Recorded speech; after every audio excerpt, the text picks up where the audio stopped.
नमस्कार, मी राहुल कुलकर्णी. मला खूपच इंटरेस्टिंग गोष्ट कळली राष्ट्रवादी काँग्रेसमधली. कारण श्री अजित पवार यांचं दुर्दैवानं निधन झाल्यानंतर त्यांच्याकडचे जेवढे पोर्टफोलिओज आहेत, त्यांचं वाटप करत असताना अर्थ मंत्रालय हे मुख्यमंत्री श्री देवेंद्र फडणवीस यांनी स्वतःकडे ठेवलं. साहजिक आहे, कारण त्यांच्या निधनानंतर खूपच कमी काळामध्ये अर्थसंकल्प मांडायचा होता. फडणवीस यांना स्वतः अर्थसंकल्पाचा अभ्यास आहे. नवे त्यांनी पुस्तक लिहिलंय, की अर्थसंकल्प कसा वाचावा. आणि जेव्हा ही चर्चा सुरू झाली, की सत्तेचं वाटप होत असताना अजित पवार यांच्याकडे अर्थ मंत्रालय देऊन सत्तेचा एक बॅलन्स साधला होता. आणि आता सुनेत्रा पवार यांच्याकडं जी खाती दिली गेली, त्या खात्यात तो सत्तेचा बॅलन्स कुठेतरी बिघडलाय. आणि इनफॅक्ट सुप्रिया सुळे वगैरे मंडळी तर ही पण टीका केली, की त्यांनी जे अबकारी वगैरे सारखं खातं घेतलं, ते खातं घेतलं नसतं तर बरं झालं असतं. पण चर्चा अजूनही बाकीच आहे, की अर्थ मंत्रालयाचं काय होणार? आता तुम्ही म्हणाल, की काल श्री सुनील तटकरे यांनी देवेंद्र फडणवीस यांची भेट घेतली किंवा पार्थ पवारांनी देवेंद्र फडणवीस यांची भेट घेतली. त्याचा आणि अर्थ मंत्रालयाचा काही संबंध आहे का? आहे. आज आम्ही ही मोठी बातमी ब्रेक करतोय, की मधल्या काळामध्ये हे अर्थ मंत्रालय पुन्हा कुणाकडे द्यायचं याची चर्चा सुरू झाल्यानंतर एक प्रस्ताव राष्ट्रवादी काँग्रेसच्या एका नेत्यांनी स्वतःसाठीचा पक्षासमोर मांडला होता. ते म्हणाले, की ते वरिष्ठ सभागृहामध्ये देशाच्या वरिष्ठ सभागृहामध्ये किंवा देशाच्या सभागृहामध्ये जे काम करतात त्याच्या ऐवजी ते विधान परिषदेवरती महाराष्ट्रामध्ये निवडून येतील आणि मग त्यांच्याकडे ते अर्थ मंत्रालय द्यावं. आता ज्यांच्याबद्दल ही चर्चा सुरू आहे, त्यात श्री सुनील तटकरे, प्रफुल्ल पटेल, छगन भुजबळ, धनंजय मुंडे वगैरे अशी जी मंडळी आहे त्यापैकीच एक जण होते, की ज्यांना हे असं वाटत होतं, की असं आपण काहीतरी करून ते अर्थ मंत्रालय आपल्याकडे घेऊ शकतो. पण त्याला बहुधा देवेंद्र फडणवीस यांनी नकार दिला किंवा त्यांच्या पक्षातनं विरोध झाला. सो हे जे क्रुशियल आहे ना, की अर्थ मंत्रालय हे अजूनही राष्ट्रवादी काँग्रेसकडं आलेलं नाही आणि ते मिळवण्यासाठी पक्षातली काही वरिष्ठ नेते मंडळी ही प्रयत्न करतायत. आणि त्याच्यातच जे अनेक मतभेदाचे आता त्यात मी त्याला मतभेदाच्या पातळीवरती ते गेले असं दिसतंय मला. कारण ज्या दिवशी आदिती तटकरे यांचा त्यांच्या विधानसभा मतदारसंघात लोकार्पणाच्या विविध विकास कामाचा कार्यक्रम होता. त्यावेळेला सुनेत्रा पवार तिथे उपस्थित होत्या. त्यांच्या देहबोलीतनं असं कुठेही जाणवलं नाही, की त्या काही आदिती तटकरे किंवा प्रफुल्ल पटेल, सुनील तटकरे यांच्यावरती नाराज आहेत. परंतु रोहित पवार यांनी मात्र मोठ्या खुबीनं आदिती तटकरे यांच्याकडचं मंत्रिपद काढून घेतलं जाईल असं म्हटलं. आणि सुरुवातीला जी खूप कुजबूज होती ती आता व्यापक पातळीवरती मतभेदाची भूमी दिसते आहे. म्हणजे हे खरं आहे, की दैनिक लोकसत्ताने जी बातमी प्रकाशित केली, की सुनील तटकरे आणि प्रफुल्ल पटेल यांना पक्षाच्या कार्यालयामध्ये इनफॅक्ट प्रतिबंध केला गेला आहे, ज्याच्यावरती नंतर अधिक यांनी स्पष्टीकरण दिलं. नंतर प्रेस कॉन्फरन्स उमेश पाटील आणि अधिकांनी घेतली आणि त्यांनी तर सांगितलं, की अमुक-अमुक वर्तमानपत्रावरती आम्ही नोटीस बजावू.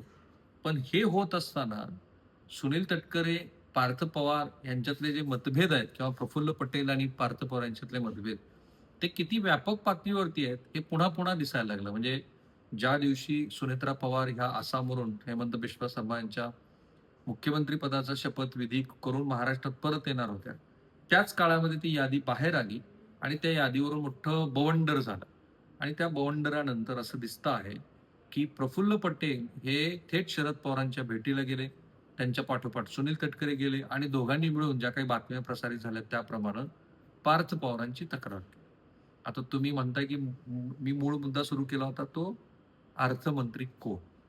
खरं क्रक्स ऑफ द मॅटर ना वेगवेगळ्या पद्धतीत गुंतलेलं त्याच्यात ते अर्थमंत्री पद पण आहे. ते अर्थमंत्री पद अजून तरी राष्ट्रवादी काँग्रेसला मिळेल का? इनफॅक्ट आळीमिळी गुपचिळीच आहे. कोणीच काही बोलत नाही. कारण देवेंद्र फडणवीस यांनी असं म्हटलं होतं, की जे सत्तेचं समसमान वाटप आहे, त्याचा बॅलन्स आम्ही ठेवू. आणि आत्ता मला असं दिसतं आहे, की ही जी चर्चा सुरू आहे, पार्थ पवार जाऊन फडणवीसांना भेटले, मग सुनील तटकरे जाऊन भेटले. तर हमखास या चर्चेमध्ये पक्षांतर्गत जे काही सुरू आहे, त्याची चर्चा जरूर झाली असेल. आणि मी जो आता संदर्भ महाराष्ट्राला दिला अर्थमंत्रिपदाचा, की खासदारकी सोडून कुणाला तरी विधान परिषदेवरती येऊन ते मंत्रिपद हवं होतं. तो संदर्भ तुम्ही याच्याशी जोडून पहा. तुम्हाला लगेच लक्षात येईल, की राष्ट्रवादी काँग्रेसमध्ये बरीच खळखळ सुरू आहे. काल 17 विधान परिषदेच्या जागांसाठीची आचारसंहिता घोषित झाली. एक विधान परिषदेची उमेदवारी निश्चित करत असताना राष्ट्रवादी काँग्रेसमध्ये इतकी खडाखडी झाली. कारण झिशान सिद्दीकीच्या आधी आदिक यांच्याबद्दल पक्षाला वाटत होतं, खास करून पार्थ पवारला वगैरे. त्यानंतर हे जे संजय काकडे त्यांच्या चिरंजीवाबद्दल पण ते आग्रही होते. त्यावेळेला प्रफुल्ल पटेल हे विदर्भातल्या एका नेत्याबद्दल आग्रही होते. प्रदेश अध्यक्षांचं काहीतरी वेगळं म्हणणं होतं आणि शेवटी त्यांनी ते सगळं सुनेत्रा पवार यांच्याकडे दिलं, की तुम्हीच तो उमेदवार ठरवा.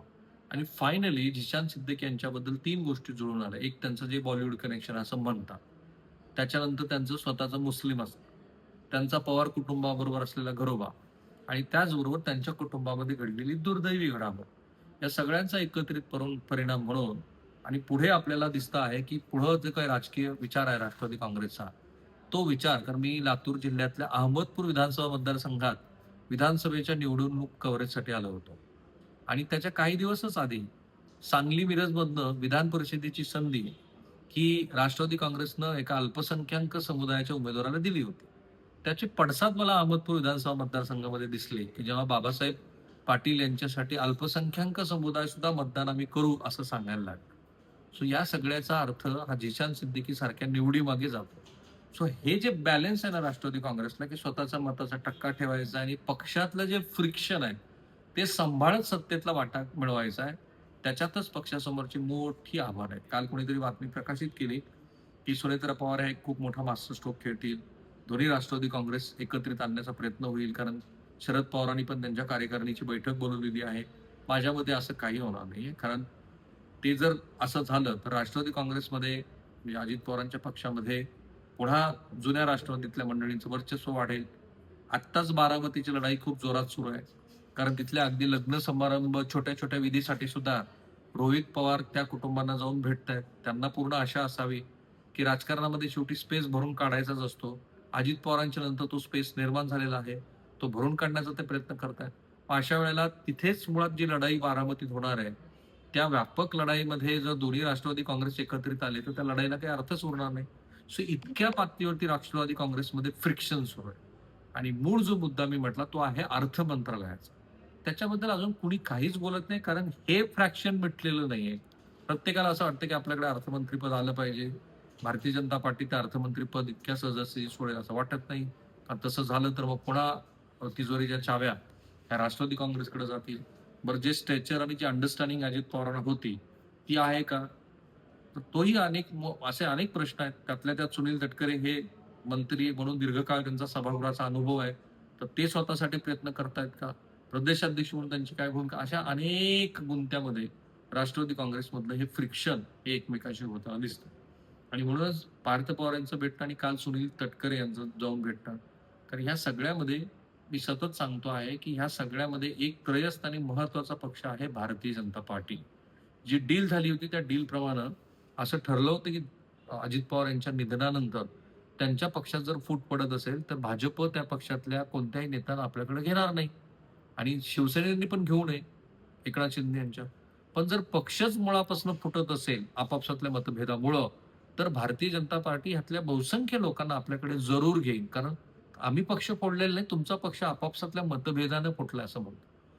आणि म्हणून रोहित पवारांनी काही दिवसापूर्वी जे विधान केलं, की 30 आमदार भारतीय जनता पार्टीच्या तिकिटावरती येणारी विधानसभेची निवडणूक लढू शकतात. मला त्याच्यात तथ्य वाटतं.